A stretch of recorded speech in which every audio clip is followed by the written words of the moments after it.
Sophie Mavroudis et Léo Devader sont tous deux lauréats de la bourse aux artistes du Hainaut. S'ils exposent ensemble à la galerie du Lapin Perdu, c'est un peu par hasard, ce même hasard qui a guidé leur inspiration.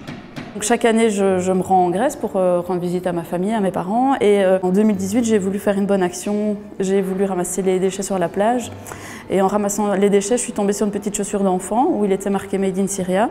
Et donc là, je me suis rendu compte que, évidemment, c'était une chaussure de migrant. J'ai regardé un peu partout autour de moi et j'en ai trouvé une centaine sur 1 kilomètre de plage. Donc ça m'a beaucoup touchée, beaucoup interpellée, surtout que je suis moi-même maman. Et voilà, depuis 2018, donc, mon travail se consacre principalement aux migrants en Méditerranée. Plusieurs œuvres ont déjà vu le jour sur ce thème.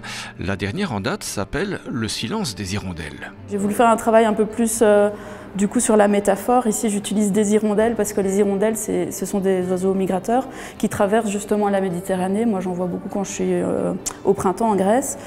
Et donc voilà, pour moi, ça représentait un petit peu ces migrants qui viennent et qui ont des accidents de parcours, on va dire, et qui meurent sur leur chemin.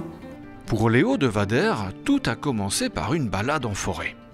Je récupère l'écorce d'arbres morts, pas d'arbres vivants forcément. Séchage, pressage, ancrage, quelques essais et erreurs plus tard, voilà le résultat. C'est des écorces qui sont enduites d'encre et imprimées directement sur le papier.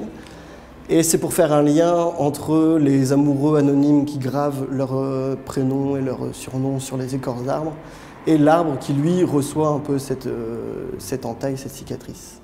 Du coup, il y a un petit jeu